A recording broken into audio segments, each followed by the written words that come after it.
உங்கள் அபிமான எழுத்தாளர் ஜெயலட்சுமி கார்த்திக்கின் ஆடியோ நாவல் சேனல். ஒவ்வொரு அத்தியாயமும் கேட்டு லைக் பண்ணி கமெண்ட் பண்ணுங்க. மறக்காம சப்ஸ்கிரைப் பண்ணிடுங்க. அப்பதான் கதைகளோட அப்டேட் உங்களுக்கு நோட்டிபிகேஷன்ஸா கிடைக்கும். ஊரே வியந்து பாக்குற இடத்துல நான் இருக்கணும். ஆனாலும் எப்பவும் இதே போல சிரிச்சு சந்தோஷமா என் குடும்பத்தோட இருக்கணும்.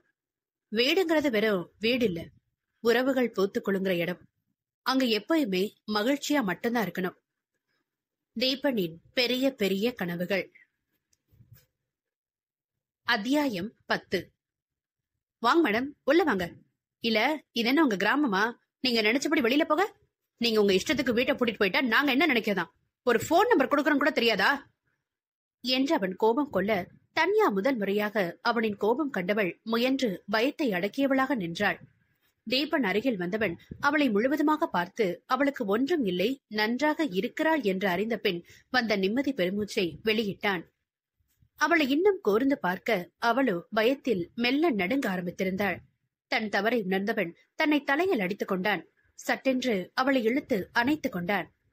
அவள் மெல்ல விசும்ப ஆரம்பித்தாள். அவனுக்கு அவளிடம் அவனை தேடலை எப்படி விளக்குவது என்று புரியவில்லை. சற்று நேரத்திற்கு முன்னால் மதிய உணவு சாப்பிட அழைக்க வந்த நண்பன் ஆகாஷை கண்டதும் தான் மதியம் என்ன சமைப்பாளிவள் என்ற சிந்தனையே வந்தது தீபனுக்கு. அவனிடம் வாயில் வந்த காரணத்தை சொல்லிவிட்டு காரை அதன் தரிப்பிடத்திலிருந்து எடுத்தவன் நேராக சென்று சிலதை வாங்கிக் கொண்டு வீட்டிற்கு வந்து கதவை தட்டினாள். அவள் திறக்கவே இல்லை. அவனும் பலமுறை நான் தான் தீபன் வந்திருக்கேன் தரமா என்று பலமுறை அழைத்தும் பதில் வராமல் போக பயத்தில் தன்னிடம் இருந்த சாவியை கொண்டு வீட்டை திறந்தவனுக்கு வீடே நிசப்தமாக இருக்க உள்ளே எழுந்த பயப்பந்தை அடக்கிக் கொண்டு வீடு முழுவதும் தேடினான். அவள் இருப்பதற்கான அறிகுறியே இல்லை. அதிலும் அவளின் பெட்டி கண்ணில் படாமல் போகவும் அவன் எங்கே அவள் தன்னை விட்டு கிளம்பி விட்டாளோ என்று பயந்தான். காலை முதலே முகம் காட்டாமல் இருந்தவள் அவன் கிளம்பியதும் அவளும் அவன் வாழ்வை விட்டு கிளம்பி சென்று விட்டாளோ என்று எழுந்த எண்ணத்தை அவனால் ஏற்கவே முடியவில்லை. அவளின் குழந்தை முகம் அப்படி செய்யும் துணிவுள்ளவளாக அவனுக்கு தோன்றாததால் எண்ணங்கள் அதன் போக்கில் ஏதேதோ சிந்திக்க ஆரம்பித்தது. அவள் செல்போன் எண் கூட தன்னிடம் இல்லை என்பதை அப்போதுதான் உணர்ந்தாள் தீபன். சரி, அம்மாவிடம் நம்பர் வாங்கி போன் செய்வோம் என்று அழைத்தவனுக்கு அவர் பலவாறு அர்ச்சனை வழங்கினார். நேத்து மும்பை போய் சேர்ந்த பின்னால எங்களுக்கு தகவல் கூட தரல. அதே போல அவளும் என்கிட்ட பேசவே இல்ல. 2 நாளா என் பின்னால் அலைஞ்சவ முற்றிலும் எப்படி மறந்து போனா என்று அவர் அவளுக்கும் சேர்த்து இவனை வசைப்பாட, இவனோ ஷோ நேத்து நாங்க பேசுற நிலையில இருந்தோம், இவன்கிட்ட என்னத்த சொல்றது என்று அவன் சில நொடிகள் விழித்தவன் நேரம் ஆவதை மனதில் கொண்டு செல் நம்பரை கேட்டதும் அவ்வளவுதான், நளினி வானுக்கும் பூமிக்கும் குதிக்க ஆரம்பித்து விட்டார். அதெப்படி கல்யாணம் முடிஞ்சு 4 நாள் ஆனதுக்கு அப்புறமும் நீ அவகிட்ட நம்பர் கூட வாங்க மறப்பியா என்று கத்தியதும், போதுமா பிளீஸ் நம்பரை தாங்க என்று அவன் நின்ற இடத்திலேயே நிற்க அவர் மட்டும் என்ன செய்வார்? அவரிடமும் தன்யாவின் எண் இல்லையே, அவரிடம் சுபாவின் எண் தான் இருக்கிறது. என்ன சொல்வது என்று தெரியாமல், என்கிட்ட இல்ல தீபன் என்ற மெதுவாக உண்மையை சொல்ல இப்போது எதிரி குதிப்பது தீபனின் முறையானது. அதைத்தான் நான் முதலில் கண்டோமே. அதற்குள் ஆடு தானே வந்து மாட்டிக்கொள்ள தன் பயம், இயலாமை எல்லாவற்றையும் கோபமாக மாற்றிய தீபன் அதை தன்யாவிடம் காட்டிவிட்டான். அவளோ முயன்று நிலையாக நின்றவள் அவன் குரல் ஓங்கி ஒலிக்கவும் பயந்து போனாள். ஆனாலும் அவளுக்கு மிகவும் தேவையாக இருந்த தன் கணவனின் ஆதரவான அணைப்பு அவளுக்கு கிடைக்க முதல் நாளிலிருந்து குழம்பி தவிக்கும் மனது அவளையும் அறியாத அளவுக்கு அழுத்தத்தை அவளுக்கு கொடுத்திருக்க விசும்ப ஆரம்பித்தவள் கண்ணீரை சுரந்தாள். இங்க பாருமா ஸ்ரீ, ஸ்ரீ இங்க பாரு என்று அவளை சமாதானம் செய்ய தீபன் முற்பட இதுவரை அனைவரும் தன்யா தனு என்றே அழைத்திருக்க அவனின் ஸ்ரீ என்ற அழைப்பு அவளுக்கு மனதிற்கு மயில் இறகாய் இருந்தது. மெல்ல நிமிர்ந்து அவனை கண்டாள். அவன் கண்களில் என்னவோ தேடினாள். தேடியது கிடைத்ததோ இல்லையோ, அவனின் ஆறுதல் பொய்யில்லை என்று ஆழமாக தோன்றவும் மனதின் ஓரத்தில் ஒரு நிம்மதி பிறந்தது. அவள் கண்கள் டைனிங் டேபிள் மீதிருந்த பார்சல் உணவில் சென்று நிலை பெற அவனும் அவளை விலக்கி நிறுத்தினான்.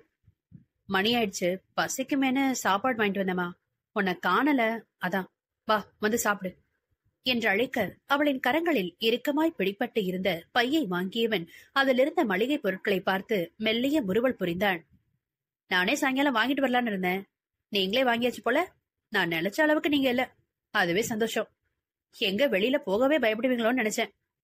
என்ற முதன் முறையாக மனம் திறந்து வாய் திறந்து பேசியபடி உணவை தட்டில் பரிமாறிக் கொண்டிருந்தான் தீபன்.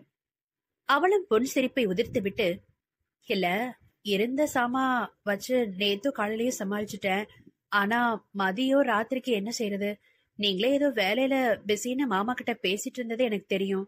அதான் உங்களை சிரமப்படுத்த வேண்டாமேன்னு நானே கடைக்கு கிளம்பினேன். ஆனா இங்க அபார்ட்மெண்ட் உள்ளேயே டிபார்ட்மெண்டல் ஸ்டோர் இருக்கு என்று அவள் மகிழ்ந்து சொல்ல, ஆமாமா, அது மட்டும் இல்ல, இங்க ஸ்கூலு, மெடிக்கல் ஷாப்பு, கிளினிக்கு, ஸ்விம்மிங் பூல் எல்லாமே இருக்கு. நான் கொஞ்சம் ஃப்ரீ ஆனதை உனக்கு எல்லாத்தையும் காட்டுறேன் என்று சொல்லிக்கொண்டே உண்டு முடித்திருந்தான். அவளும் தலையசைத்து விட்டு தட்டுக்களை எடுக்க, நான் எடுத்துக்கிறேன் ஸ்ரீ என்று அவன் சொல்ல, பரவாயில்ல என்று எடுத்துக்கொண்டு சமையல் அறைக்கு சென்றாள்.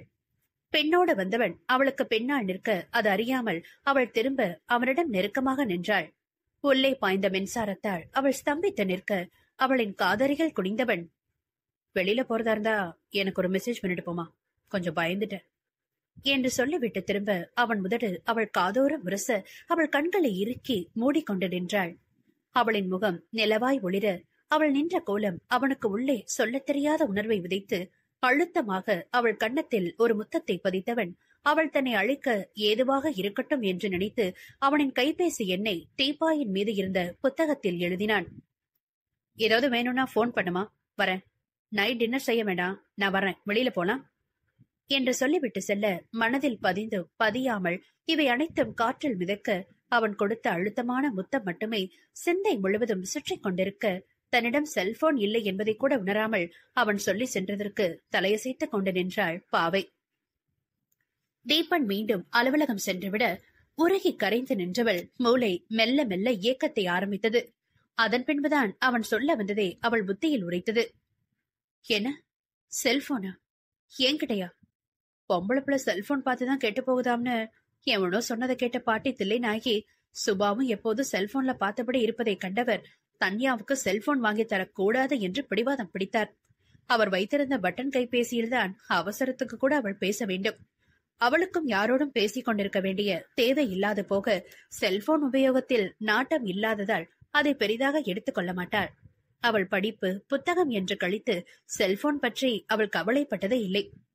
மாமியார் வீட்டிலும் போன் தேவை வரவில்லை.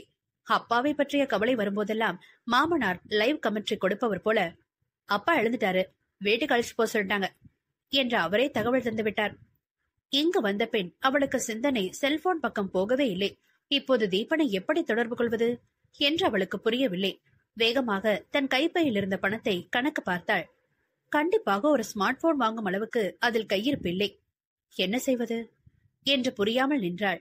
சரி, இரவு அவரிடம் செல்போன் இல்லை என்று மட்டும் சொல்லிவிடுவோம், வேறென்ன செய்வது என்ற மனதை தேற்றியவள் டைனிங் டேபிளை சுத்தம் செய்ய ஆரம்பித்தாள். அலுவல் அறையில் அமர்ந்திருந்த தீபனுக்கு வேலை கழுத்தை நெரித்தது. அவனால் வீட்டிற்கு கிளம்பும் நேரம் ஆன பின்பும் தலையை நிமிர்த்தக்கூட முடியாத அளவுக்கு வேலை. அந்த குழு வேலையை மிச்சம் வைக்க மற்றவர்களும் அதே மெத்தனத்தை காட்ட ஆரம்பித்தனர். நேரம் இரவை நெருங்க ஆரம்பித்தது. ஸ்ரீ போன் செய்து கேட்டால் தகவல் சொல்லிக் கொள்ளலாம் என்று தீபனும், இவர் எப்போது வந்து இரவுணவுக்கு அழைத்துச் செல்வார் என்று காத்திருப்போடு அவளும் இருக்க, வேலையின் அதீத நெருக்கடியால் அவன் நேரம் என்று ஒன்று இருக்கிறது, வீடென்று ஒன்றும், அதில் மனைவியாய் ஒருத்தையும் காத்திருப்பாள் என்பதையும் முற்றிலும் மறந்தவனாக அன்று இரவை அங்கேயே கழித்து விட்டான். விடியும் வேளையில் முன்னேற்றம் ஏற்பட்டு அவரவர் வேலை சரியான வேகத்தில் நடக்க ஆரம்பித்ததும் அதை பற்றி தகவல் தெரிவிக்க ரோஹித்தை அவன் தொடர்பு கொள்ள, அவரோ, ஹே யங்மேன், கல்யாணம் பண்ணிட்டு எவனாவது ஆபீஸ்ல கதின்னு கிடப்பானாயா, கிளம்பு வீட்டுக்கு, எனக்கு தெரியாம போச்சே நீ நேத்து ஸ்டே பண்ணது என்று கடிந்தவர் தன் அருகில் இருந்த செயலாளரிடம் இனி தீபன் இரவு தங்காமல் பார்த்துக் கொள்ள சொல்லி உத்தரவிட்டார். அவர் சொன்ன பின்பே இரவில் தனிமையில் ஸ்ரீ என்ன செய்திருப்பாள், சொல்லாமல் தங்கிவிட்டோமே என்று முதலில் தன்னையே திட்டிக் கொண்டவன் நேரம் கழித்தேதான் அவளுக்கு அவனின் செல்போன் எண்ணை குறித்து கொடுத்தும் அவள் தன்னை தொடர்பு கொள்ளாமல் இருந்தது உரைத்தது.